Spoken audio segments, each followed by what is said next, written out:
to change the political dynamic inside the Democratic Party. What would it mean for Cornell to run? I mean, how would it change things? Where would you think we would end up? What would it do different than his running as a Green, where he'll just be on the outside? And Bhaskar, let me let you start off. I think at the very least, Cornel West running as a Democrat, and obviously this was a decision that should have been made a month ago, right, would have continued the trend of it being clear that there's a left opposition poll in the United States that's distinct from both corporate Democrats and also distinct from the Republican Party. I think at its best, that's what Bernie Sanders did. That's also what Jesse Jackson did. It said, we're this constituency, we're distinct, we're different, we're organizing seriously against both the neoliberal center and the far right, and we're doing it in the Democratic Party primary. What the exact results would have been, I think, is less clear. I don't think we would have had the same boost that we got in 2016 and 2020 from the Bernie Sanders campaigns, because that was really an exceptional, extraordinary period where a candidate of not just the left, but by American standards, the far left, seemed to be set to run a real challenge and had the potential to become president of the United States. But at the very least, I think it would have kept up that tradition of very prominent critique of neoliberalism from the center. And for a lot of Americans, the idea that a vote is private property, you own somebody's plantation, and that if you don't vote for them, somehow you take the blame, as opposed to them presenting a program speaking to the issues that affect you, such that they convince you. So they can just do anything, take no responsibility, no accountability whatsoever. You have the most milquetoast, mediocre candidates like Hillary and Biden and so forth, and they take no responsibility, no Socratic energy, no self-critical engagement whatsoever. But on the other level, though, the deeper level that you're talking about, though, I think it also has to do with the fact that they are afraid that they are being exposed for their hollowness in terms of how the two-party system is so thoroughly corrupt and tied to big money, and how their politicians are so cowardly and conformist. And more people are seeing it. They've been able to hide it for so long. But more and more people. So, respectfully, and, feel free to engage me on this if you'd like, but respectfully, I would say, if you live in a solid red or blue state, do what you want, because odds are your state is going to vote solidly for this is for president, is going to vote for a Republican or a Democrat the way it always has. But if you live in a swing state, please stay with the Democratic Party this time around. And if you're not happy with the Democratic Party, if you think it's too corrupt or too sclerotic or whatever, get inside it. Join the Democratic Party. Become a member of the party. Become a precinct committee person. Push them to change. You can volunteer. It's a wide open organization in most states anyway. And you can just, walk in and say, I want to be part of this. I want to help promote my progressive values. And change the party from within so that other progressives will be enthusiastic about voting for it. This is the only way it happens. By the way, this is what the Republicans did back in 2012 with the Tea Party movement, or 2010. When they started the Tea Party subscribers. Cornel West went on CNN with Anderson Cooper. They had a little bit of a showdown. The reason I want to talk to you about this is because Cornel West, he's been on our show. I love Cornel West. He's radical, he's anti-establishment, he believes in people, he believes in freedom, he believes in devolution. He's standing for President of the United States of America. 45% of you Americans out there said that you would vote for a third-party candidate. Does that mean that the system is quaking, breaking, shaking, falling apart? Why would Anderson Cooper of CNN, a liberal lefty, a center establishment figure, want to oppose a voice that's talking about the very issues that CNN, MSNBC, the Democrat Party claim to care about? Have a look at this showdown. Let's break it down together and see why, whoever you are, whether you're on the left or the right or the middle or high up in the sky, if you don't parrot the talking points of the mainstream media, they come and get you. You've never run a large bureaucracy or had any major governmental leadership role. Isn't that important to actually governing as president? Who do you think you are? You're not Joe Biden. Look at Joe Biden, how well he's doing. How are you going to get enough substances into every bathroom and on every surface of the White House to keep pep in your step? How are you going to keep the White House white enough?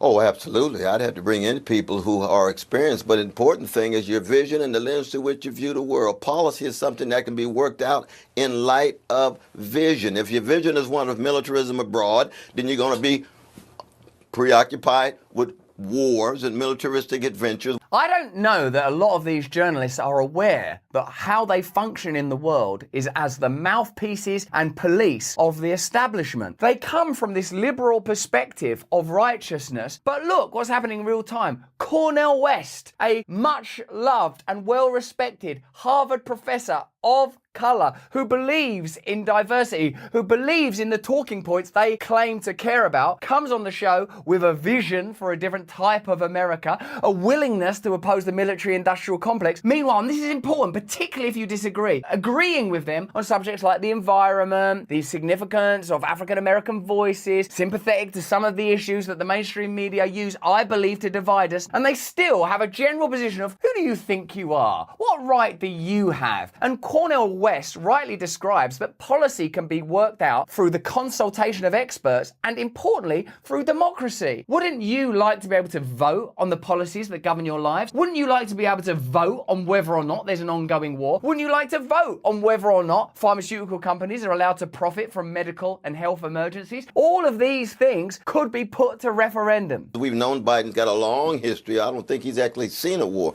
that he hadn't supported. I support that one. I support that one. I think the invasion and occupation of Iraq was a crime against humanity. How many precious hundreds of thousands of Iraqis were killed based on a lie? Well, another thing the mainstream media do is they present their perspective as the only one that's rational and reasonable, almost forgetting that their perspective is the one that advocates for ongoing war. They forget and conveniently exclude the fact that we already have the experience of Afghanistan, Iraq, Korea, Vietnam, Cambodia, all of these other wars which started in the exact same way that this one did, the current Ukraine-Russia conflict. There's this humanitarian crisis. We have to do something about it. Then over the 70s, late 60s, of course, and the 80s, they realized, oh no, Americans don't want to see their children coming home dead in body bags as a result of a conflict in the land that, when you think about it, is none of their goddamn business. We have to do this. It's part of the Cold War. We have to do this for the resources. We have to do this as weapons of mass destruction. We have to do this because the Taliban don't respect women's rights. And now what's this one? Because Putin is a monster. They don't include this war was provoked by NATO action, certain agreements were reneged on, a coup was supported in 2014. They exclude all that information. You have to pick through the mainstream media to find those facts. Those facts are de-amplified, and they never use it to create a narrative that might be useful to you and to me when we're trying to decide who should run the country and how should they run it. For a lot of Americans that are dejected with the state of politics today,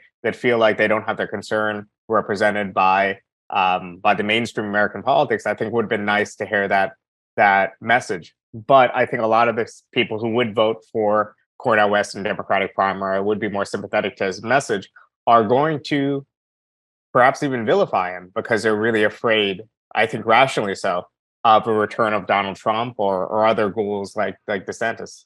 Over at MSNBC, Joe Scarborough and Mika Brzezinski are pretty nervous about Cornel West's presidential run. But don't worry, because Al Sharpton offers some wise words. Let's take a look. George W. Bush would have never been elected in 2000 without Ralph Nader.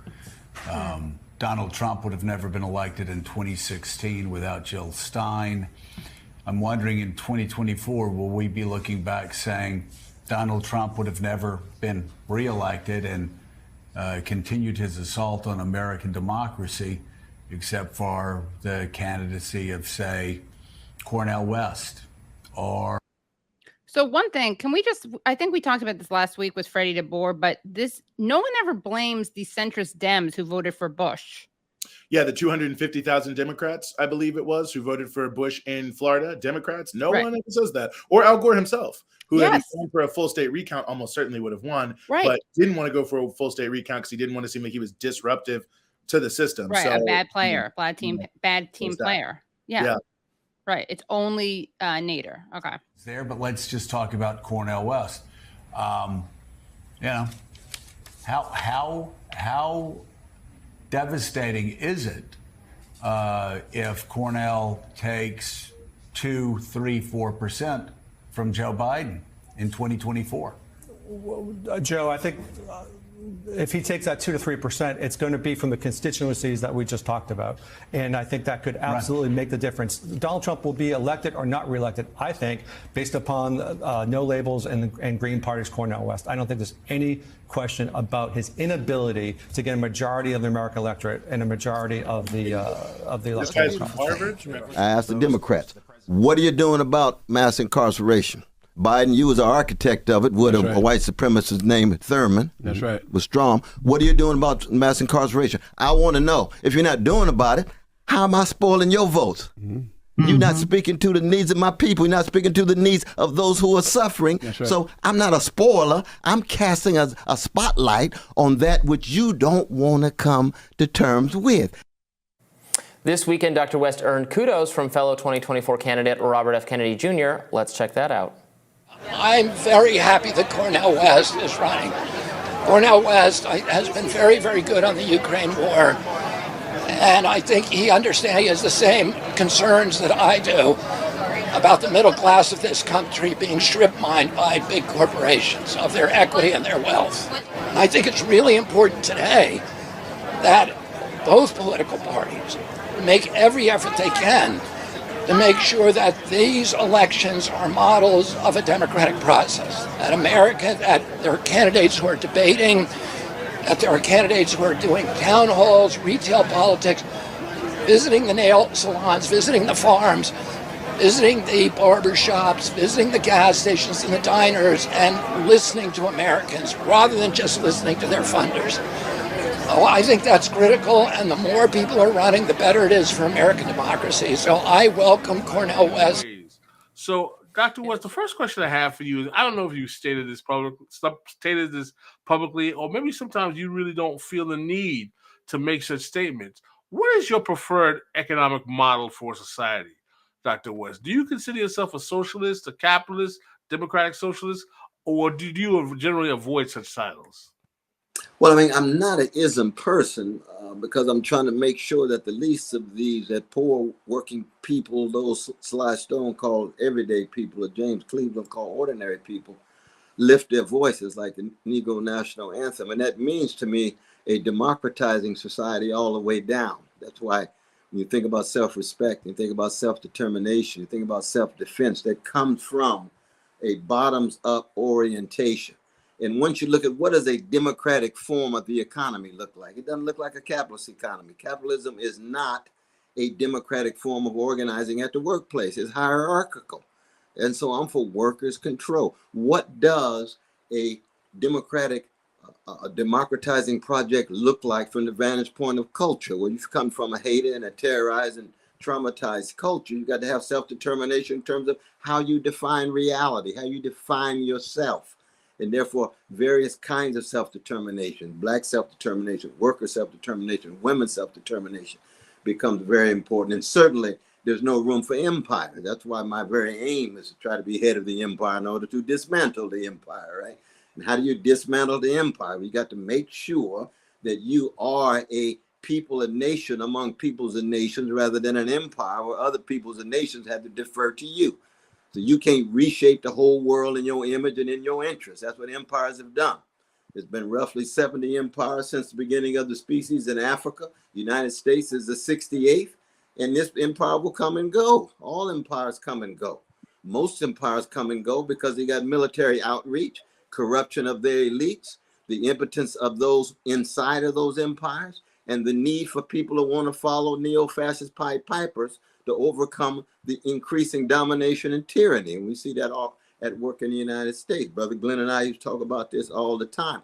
So that am I a socialist? Well, certainly there's a strong socialist dimension to what I'm talking about, but that's just a moment. You know what I mean? That's like asking is John Coltrane or Donny Hathaway or is Phyllis Hyman a socialist. Well, there's elements, because when we raise our voices, we want to empower everybody and we want all lives to be able to flower and flourish. But we've got spiritual dimensions and we've got cultural dimensions that go far beyond isms. But the thing is, this is a different type of candidate. And the Green Party hasn't had that. You know, Jill Stein was freaking awesome. But a lot of people didn't know who Jill Stein was until she ran. And then after she ran, most people already know who Cornel West is. See, that's the difference. Same thing if Jesse Ventura would have decided to run Green Party in 2020, he would have also made a big splash because everybody knows Jesse Ventura, right? So this is what they're really afraid of. They do not want this to happen. Point. And you have a quote in your story from the Michigan Democratic Party chair saying, I don't think Cornel West or the Green Party is something we need to worry about, but it's absolutely something we need to keep an eye on. But I'm sure that that party chair knows the history of that state and also Pennsylvania and Wisconsin. Back in 2016, you just have to look at what happened. The Green... Pause. This is something I want to go ahead and debunk because they love to continue to say this. They're going to point out the number of votes that Jill Stein got in Pennsylvania, Michigan, and Wisconsin. And remember, Hillary Clinton did lose those states. And what, Trump's margin was. Before they get into their spiel, I just want to interrupt by saying this. How many electoral college votes did Jill Stein win? I'll wait. How many? Which states went to Jill Stein? Which states went to Gary Johnson? You see why this doesn't make any sense? When they make these claims and they say, oh no, this person's going to be a spoiler. It's Jill Stein's fault. She's the reason why Hillary Clinton lost those states. No. Those voters would have never voted for Hillary Clinton. These 49,000 people that voted for Jill Stein in Pennsylvania didn't want to vote for Hillary. Why can't they understand CNN that? thought cop Anderson Cooper lectures Cornel West about the nature of American empire. I thought Cornel West was a hero of the left, a liberal icon. Why would CNN want to shut him down? This war in Ukraine is the #1 goal of the CIA, of NATO, of the EU, of the war-making machine. And it just is a fact that the only opposition is coming from the populist sort of right wing of the Republican Party. Every single last Democrat voted yes unanimously, from AOC and Cori Bush to Chuck Schumer and Joe Manchin, for $40 billion authorization the last time they had to vote. They just had some more votes. Democrats were again united. It seems to me like what were once significant issues, at least for a lot of people on the left who nonetheless supported the Democratic Party, things like foreign policy, imperialism, war, the abuses of the U.S. security state, have fallen way down on the list of priorities, if they even make the list at all. Do you share that impression? Oh, absolutely. There's no doubt about it. We know since 1973 or 4, with the challenge of the production of oil shifting from Texas to the Middle East. At that time, it was a challenge of Japanese and West German marketeers and capitalists putting pressure on the United States. So the United States came up with a new class project. It was actually a class war against poor and working people called neoliberalism, the unleashing of markets, the deregulating of markets, and trying to ensure the various sites, lands, territories for those U.S. markets to penetrate and to gain access to the cheap labor that was there. So as the American empire began to engage in external decline and internal decay, the Democratic Party itself became more and more the bedrock of marketeering, with window dressing with various black faces and brown faces and women's faces. And it's very important. I think it's crucial to defend the rights of our precious trans, some of the most viciously attacked in our society, our precious gays, precious lesbians, and so forth. And I'm glad Democratic Party is ready to make that move in that direction. But alongside of that, was a consolidation of the American imperial project with the turn of the party toward corporate power. That's what the Democratic Leadership Council was all about with Clinton. And from Clinton through Obama all the way up to Biden, you have a Democratic Party so locked into corporate elites, locked into military elites and the marketeers, making money with the arm manufacturing taking place, that it becomes very difficult for the Democratic Party to not be viewed as a party that's beyond redemption. It is so captured by big money, so captured by big military, that it makes Martin Luther King turn over in the grave. He had to engage in his critique of LBJ. He didn't know that the LBJ trajectory in Vietnam would become the dominant one for the Democratic Party, and the acknowledgement, and this is last but not least, of the decentering of the American empire, which is taking place with the emergence of BRICS, and not the emergence, but the power of BRICS, the power of the organized global South, and the ways in which the United States begins to hold on for dear life. And the result is what? Donald Trump, gangster to the core, neo-fascist, leading the country toward a second civil war, and then Biden, milquetoast, hypocritical, mendacious, leading toward a third world war. And so the choice in 2024 is, do you want a second civil war with Brother Trump? Do you want a third world war with the proxy war against Russia, the American empire, with our precious Ukrainian brothers and sisters caught in the middle? What a choice. We're between a rock and a hard place. Those close to the president are far more concerned about a Cornell West figure or the professor himself stealing away just enough progressive, young votes, black votes, whatever it might be, to tip the scales. But I think the way you handle this is, do we, with Donald Trump looming, do we want to make a statement or do we want a government? And I think that you've got to talk to people just that clear. We absolutely need to make statements, but do we do it at the expense of losing government? A government that we see is bent on erasing everything that was won for blacks, for women, for gays since the civil rights movement. And I think you take this head on. Rather than ignore it, rather than having something wrong with your body and you don't go to the doctor, you deal with the potential problem, you deal with the issues that are being raised, which may be the reason they're running. And if you deal with the issues, I think that you have people will make a real mature decision. That actually kind of surprised me. Okay, well, what are your, I mean, that last part, he actually seemed to be saying, deal with the critiques that they're making. I think that's because Al Sharpton, whatever his problems, has a much better grasp than almost every single other person in the political sphere that would be on NBC, MSNBC, of the sort of subset of the population that doesn't often vote, that's sort of shaky on voting, and that is critical of the Democrats, at least as it concerns the black working class and black young people. And I think he uncertainly knows, even though he used the phrase steal, or someone used the phrase steal, that, you can't steal a vote. You have to earn a vote one way or the other. And so if the perception is that the Biden administration is not actually doing anything for these people, of course he won't get the vote. And of course, somebody else might be able to get those votes. So I'm not super shocked by it, but I think the whole discussion. Well, what's shocking is that it's on MSNBC. But they have to let some things through in MSNBC, because since that's the liberal network of choice, they have to give the liberals some sense of like, how do we actually succeed? As opposed to just the normal blowhard nonsense that they have going on. But yeah, I mean, the whole thing is just so wrapped in so many tropes, from that you steal votes. What is that? Like, there is no, prior to the election, there's no like vote bank that you control. You have to earn them.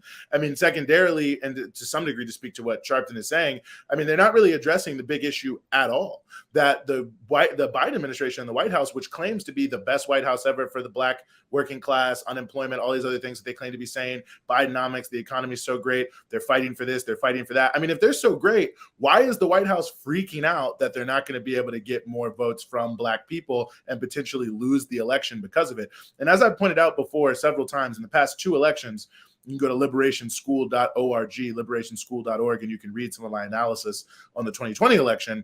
In the past two elections, what you have is a decline in either both the share or the percentage or both in almost every single area that's majority Black people, cities, counties, and so on and so forth. So you can already see that there's a distinct erosion happening in the people who vote, not to mention the large number of people who don't vote or don't vote regularly. So why is it that the so-called best ever, when Trump is so bad, is still having trouble? Now, first of all, if you don't live in a swing state, feel free to vote for Cornel West. I mean, you know, I realize some people will get upset with me for saying that, but, you know, in 2000, I lived in Vermont and I voted for Ralph Nader. There was no way that Vermont was not going to vote for Al Gore. And we have a winner-take-all system. And so, you know, if you're in a solidly blue or solidly red state, your vote for president, you can afford to cast a protest vote. But if you live in a swing state, a protest vote is actually a vote for the Republican Party. A vote for Cornel West is a vote for Donald Trump or Ron DeSantis or Chris Christie or whoever ends up being their nominee. I'm betting Glenn Youngkin, but I'm an outlier in this regard. You all with us. This election is upon us. There's always a conundrum. Run as Democrats or launch and support a third party in this election. And the left is in a conundrum. As I said, vote for a Democratic candidate, fight inside the Democratic primaries, or go green, or some other third party, or a mix of those things. Now, our electoral system doesn't allow third parties to gain much traction, but how to change that may be a discussion for another day. We've seen Jesse Jackson and Bernie Sanders run for president inside the Democratic Party from the left, shook things up. We now have probably more progressive officials elected than we've had in a long, long time. But Biden and the Dems are really uninspiring. Both he and Trump have high unfavorables in the polls. And while the left does have some power inside the Democratic Party, the right, the racist right, one could even say, some would say the neo-fascist right, has strategically built power and is fueling the Republican Party, winning legislative power in over 26 states, and is a major force inside that party and across the nation. So what to do? Now, I'm not by nature a pessimist, but we do face a political dilemma. As we all know, the brilliant, charismatic philosopher and political leader, Cornel West, who's been on this show and on The Real News, has decided to run for president on the Green Party ticket. And we here at The Real News and here on the Steiner Show will be exploring what to do in this election in the coming months. And today, we talk with Didi Guttenplan, editor-in-chief of The Nation magazine, and Bhaskar Sankara, who's president of The Nation magazine and founding editor of Jacobin magazine. Both have written numerous books, which you'll find on our site, and together wrote an opinion piece in The Nation called Cornel West Should Run as a Democrat. If he wants to go beyond preaching to the converted, he needs to take his socialist politics into the Democratic primaries. And Don and Bhaskar, welcome. Good to have you both with us.